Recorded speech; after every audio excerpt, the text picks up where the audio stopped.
Hi all, earnest അക്കാഡമിയുടെ മറ്റൊരു വീഡിയോയിലേക്ക് സ്വാഗതം. ഇന്ന് ഒരു പഴയ നോട്ടിഫിക്കേഷൻ്റെ കാര്യം പറയാനാണ് വന്നത്. ഡേറ്റ് കഴിഞ്ഞിട്ടില്ല, എങ്കിലും കുറച്ച് നാളായി വന്നിട്ട്. ഈ നോട്ടിഫിക്കേഷൻ അതിൻ്റെ ഒരു പ്രത്യേകത എന്ന് പറഞ്ഞാൽ ഇതിന് യോഗ്യതയ്ക്കൊപ്പം തന്നെ എക്സ്പീരിയൻസ് കൂടി ചോദിച്ചിട്ടുണ്ട്. വേക്കൻസി ഒരെണ്ണമാണ് നിലവിലുള്ളത്, മറ്റൊന്നുമല്ല. സൈറ്റ് എഞ്ചിനീയർ ഗ്രേഡ് 2 എന്നതാണ്. കേരള സ്റ്റേറ്റ് ഫിലിം ഡെവലപ്മെന്റ് കോർപ്പറേഷനിലേക്കാണ് ഈ ഒരു വേക്കൻസി വന്നിരിക്കുന്നത്. ഇതിന്റെ ആപ്ലിക്കേഷൻ അയക്കാനുള്ള അവസാന തീയതി 4/9/2024 ആണ്. 4/9/2024 ആണ്. അതുകൊണ്ട് തന്നെ കുറച്ച് സമയമേ ഉള്ളൂ, 10 ദിവസം പോലും നമുക്കില്ല. അപ്പോൾ ഇതിന് യോഗ്യതയുള്ളവർ എത്രയും പെട്ടെന്ന് എന്ത് ചെയ്യുക, ഇതിന് ആപ്ലിക്കേഷൻ അയക്കുക എന്നുള്ളതാണ് ഇതിന്റെ ഏറ്റവും ഇമ്പോർട്ടൻ്റ് ആയിട്ടുള്ള കാര്യം. ഇതിന് എന്തൊക്കെയാണ് ഇതിന്റെ യോഗ്യത, ആർക്കൊക്കെ ഇതിൽ അയക്കാം എന്ന് നമുക്ക് വീഡിയോയിലോട്ട് നോക്കാം.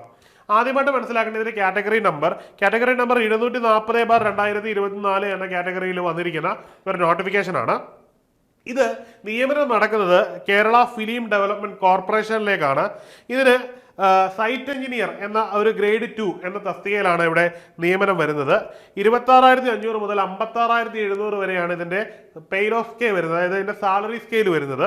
ഇതിന്റെ വേക്കൻസി നിലവിൽ നോട്ടിഫൈ ചെയ്തിരിക്കുന്ന ഒന്നാണ്. പക്ഷേ നമുക്കറിയാം PSCയുടെ ഒരു രീതി അനുസരിച്ച് പലപ്പോഴും നോട്ടിഫിക്കേഷൻ വന്ന് എക്സാം കഴിഞ്ഞ് വരുമ്പോൾ തന്നെ ഈ പറയുന്ന വേക്കൻസി ഉയരും. മാത്രമല്ല, റാങ്ക് ലിസ്റ്റിന്റെ കാലാവധിക്ക് അനുസരിച്ച് എപ്പോഴും 1ഉം 2ഉം ഒക്കെയുള്ള വേക്കൻസി 10ന് മുകളിലേക്കും 20ന് മുകളിലേക്കും ഒക്കെ പോകുന്ന പലപ്പോഴും കണ്ടിട്ടുണ്ട്. അതുകൊണ്ട് തന്നെ ഇവിടെയും വേക്കൻസി തീർച്ചയായിട്ടും ഉയരുമെന്ന് തന്നെ നമുക്ക് പ്രതീക്ഷിക്കാവുന്നതാണ്. ഇതിന്റെ ഏജ് ലിമിറ്റ് ആസ് യൂഷ്വൽ PSCയുടെ ഏജ് ലിമിറ്റ് പോലെ തന്നെ 18-36 ഏജിനകത്ത് തന്നെയാണ് ഇതിനകത്ത് പ്രായപരിധി എന്ന് പറയുന്നത്.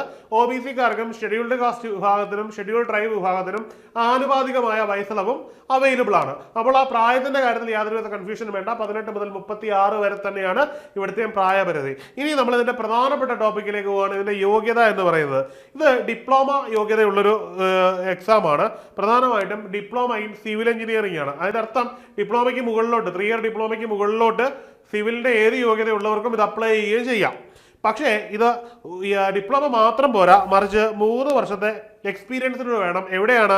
സിവിൽ കൺസ്ട്രക്ഷൻ വർക്കുകളിലാണ്. അത് ഒന്നുകിൽ ഗവൺമെന്റ് സർവീസിലായിരിക്കണം, അല്ലെങ്കിൽ ഏതെങ്കിലും ക്വാസി ഗവൺമെന്റ് ഇൻസ്റ്റിറ്റ്യൂഷനുകളിലായിരിക്കണം. മനസ്സിലായില്ലേ? അതൊരു വളരെ പ്രധാനപ്പെട്ട ഒരു ക്രൈറ്റീരിയ ആണ്. നിങ്ങൾക്ക് പല മേഖലകളിലും എക്സ്പീരിയൻസ് ഉണ്ടാവും.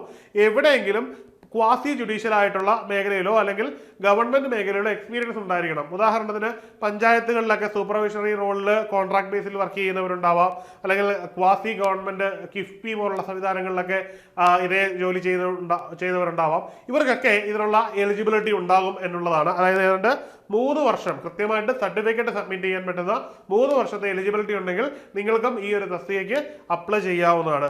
ലൈഫിൽ കിട്ടാവുന്ന ഒരു നല്ല ഓപ്പർച്യൂണിറ്റിയാണ്, നഷ്ടപ്പെടുത്തരുത്. വേക്കൻസി 1 എന്ന് കരുതി ഒരിക്കലും അപ്ലൈ ചെയ്യാതിരിക്കുക. അപ്പം എല്ലാവരും നന്നായിട്ട് തന്നെ പ്രിപ്പയർ ചെയ്യുക, പഠിക്കുക.